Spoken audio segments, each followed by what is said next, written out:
Hi everyone, thanks for checking out this video. So there's going to be another advice video for you guys, basically giving you some advice about how to teach yourself bioinformatics. So maybe you're a complete beginner and you just want to learn, or maybe you're someone who already has like a quantitative programming background, and you're trying to transition to working in biotech or in biological research.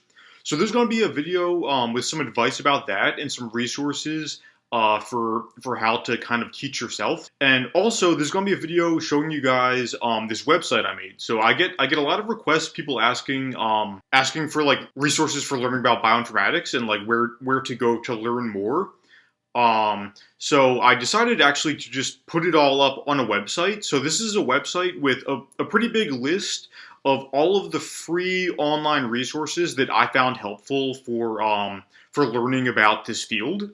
So I have some like programming lessons here, machine learning, biology, and yeah, so on and so on. It's learnbioinformatics.org. This is just this web page I've been making, and I'm probably going to keep adding it too. So yeah, this is just basically a big collection of links to like free tutorials that I found helpful when I was first learning this stuff. So yeah, this will just be a quick video for you guys with like a suggested approach for if you're trying to teach yourself. So step one is to teach yourself programming and data analysis. And this is a big step. So yeah, these steps definitely are not easy. So this one is a big one that could take a lot of effort and time to actually get good at it. But yeah, this is kind of the first step I would suggest. You want to be like pretty decent at computer programming and data analysis, statistics, modeling, that kind of thing. So that's kind of the first step. And this isn't. You guys might notice that this isn't like specific to biology yet. This is just learning how to be a decent computer programmer, learning how to work with data, that kind of thing. So yeah, I'll just put here like pretty big step. Not easy, requires a lot of time and work, but can be done. And yeah, you want to at least learn like the basics of programming and working with data and that kind of thing. And it's also a plus if you can teach yourself about like machine learning, math modeling, that kind of stuff too. So I'll say like big plus if you also teach yourself machine learning, math modeling, etc. And yeah, so on the website, basically these first two sections are kind of where to look for this kind of material. So for example, I kind of broke it up into like with each section, there's kind of the important stuff and then the extra stuff. And then the ones in bold are like the extra important and maybe even I would say like the essential. So I would say to start off learning Python, I think that's the best choice for like a first language to learn. And this guy has some really good tutorials. Caleb Curry, yeah, he has some really good beginner tutorials for Python as well as for like a bunch of other languages too. So this one's like a 6-hour course on the basics, and if you just watch if you watch this whole thing, I think that'll be a decent introduction to Python at least. Yeah, it's kind of taking a long time to load here, but whatever. But yeah, I got the links here. From there, after you learn the basics of Python, this is a good course on the basics of like data analysis with Python.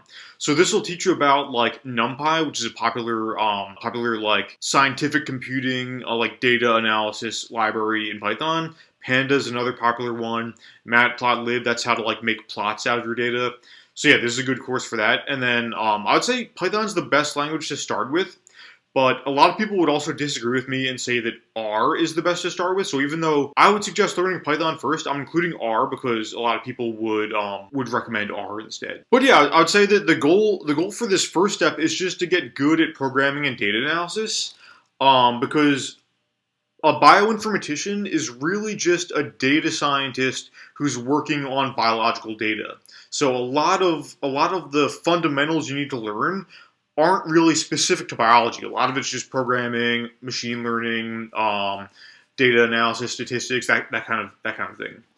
Yeah, I'll say like bioinformatician is just a data scientist working on biological data.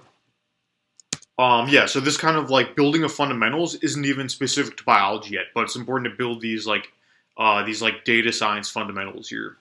I'll say also, some of you guys might be able to skip this step. Some of the people watching this video might be like total beginners with no programming experience, and that's okay. But some of you guys might already be good at computer programming. Maybe you're like a software developer, or maybe you're working in like finance or business or something like that.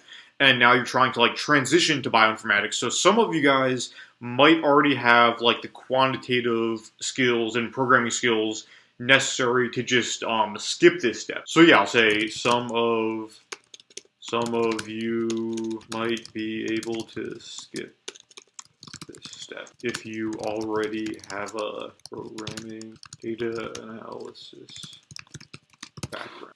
Okay, so yeah, that's kind of the first step, just building like a solid foundation of like programming and data science and that kind of thing.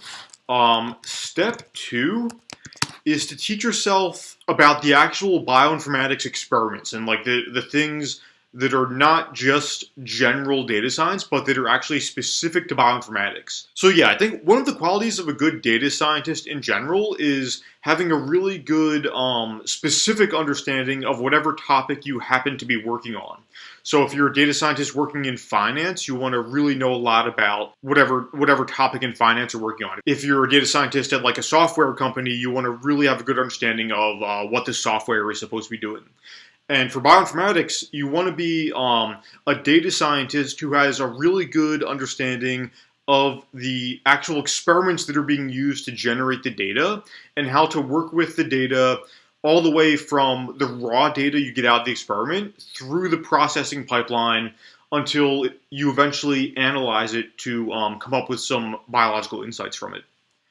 So yeah, say for step 2, teach yourself about specific bioinformatics experiments and pipelines. And yeah, I got some resources for this too on the website. Yeah, like this is a really good one. This YouTuber StatQuest, he has some really good lessons on specific bioinformatics experiments and like how to analyze the data from them really. So this is a collection of videos about this experiment called RNA-seq, which is a popular bioinformatics experiment. He describes the actual experiment itself, which as a bioinformatician, you probably won't be actually doing the experiment. I've never done one of these actual experiments myself. I've always just gotten the data from them and then taken it from there. But it's still good to have an understanding of what the experiment is, what's being measured, how the experiment works, and things like that. But yeah, he describes the experiment and then tells you basically how to analyze the data from the experiment in order to come up with some biological insights.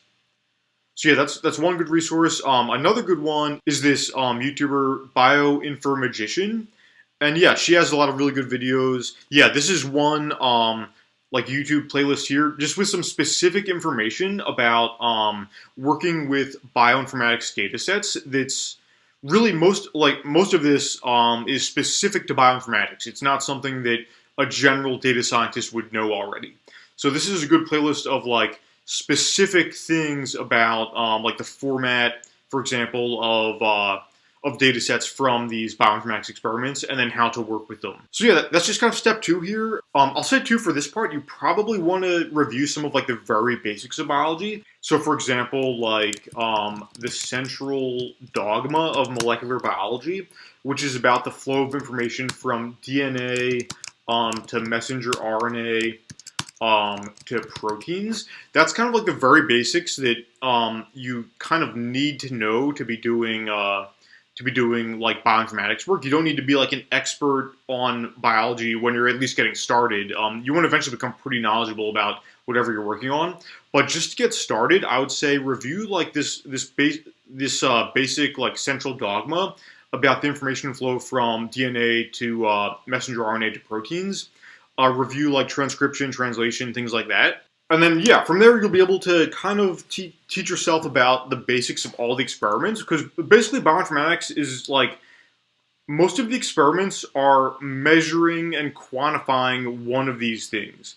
So, like DNA, you have like DNA sequencing and then analysis of DNA sequences.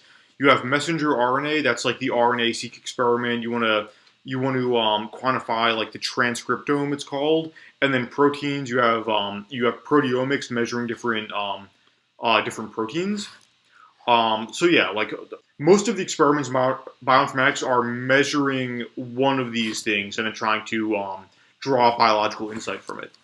So yeah, you have things like genomics, which is like sequencing and analyzing the DNA.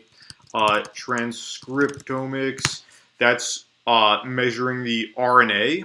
Basically, sequence it, and then you measure how much RNA there is corresponding to each gene. And then proteomics, that's like measuring either the protein abundance or also studying like the protein structure. There's a lot of like structural modeling of proteins. Yeah, so those are just a couple examples. But yeah, you want to kind of familiarize yourself with these things. The one I work on is transcriptomics, so that's why most of the ones on this website, most of these resources are kind of specific to transcriptomics. But I'm going to try to add more for these other ones too as I keep adding to this website. But yeah, maybe I'll say like for an example for transcriptomics, as a bioinformatician, you want to have a pretty good idea of, first of all, like the actual experiment. In this case, RNA-seq, the experiment. Even though you won't be doing the experiment yourself, you still want to at least like kind of know about it, know the basics, know what's being measured, know kind of how the experiment works. And then part of your job could be processing the raw data that comes from the experiment. And I mean like really the raw data. Like you might be getting the raw output of the sequencing machine, and you might have to process that into the actual like Excel file that you're eventually going to be working with and analyzing. So let's say here like pipeline for processing raw data. And then the last step, which is quite a lot of work even by itself, is analyzing the data to gain biological insight. This is kind of the most important part and maybe the most difficult part. These things are kind of easy, like familiarizing yourself with the experiment, and then like the pipeline for processing raw data. This part is like cumbersome and can be kind of annoying to do, and it requires a lot of steps and stuff. But it's not. Nothing about this is like super technically difficult, because you're basically just like following a list of instructions and like typing in like commands into the terminal and things like that. But the last step is really kind of the most important part. Is once you have the processed data, you need to figure out some kind of actual biological insight from this data that you got out of the experiments. That's kind of the most important part, and also the hardest part, I would say. But yeah, on the website, at least for transcriptomics and RNA-seq, yeah, these courses are pretty good for getting an idea of how to do that. And I'm gonna add more too about these other things like proteomics, genomics, and that stuff. I'm gonna add some resources for that too, even though I don't do that kind of work myself, but I'll try to find some.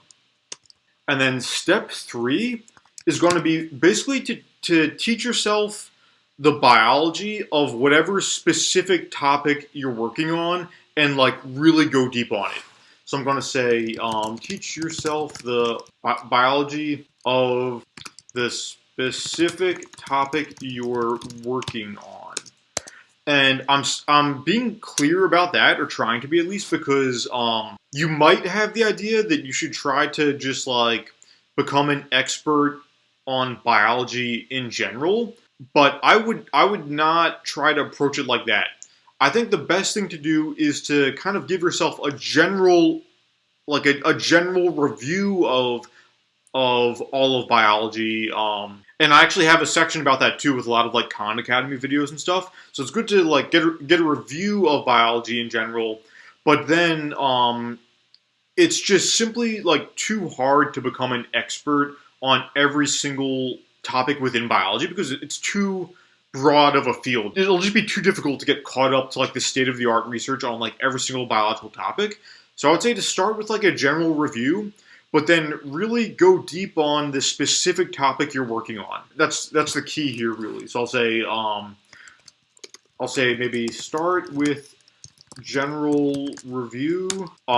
Don't try to become an expert on every topic in biology because that'll just be too hard.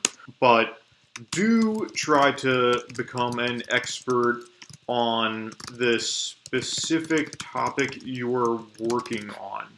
So yeah, part of this can't really be done with the resources on this website. When you get deep enough on the specific topic, you're eventually going to have to be actually reading papers on it. Khan Academy is great for like the review of the basics, but Khan Academy really can only take you so far. Eventually, you're going to have to be actually reading papers to really get to like the state of the art on the research.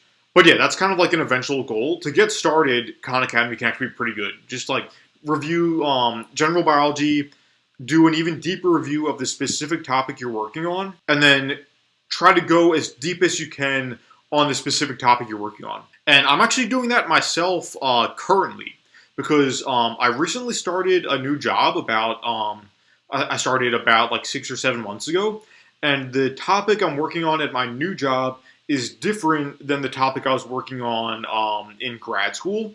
So I'm doing this deep dive again on a new topic. In this case, the topic is sleep and circadian biology.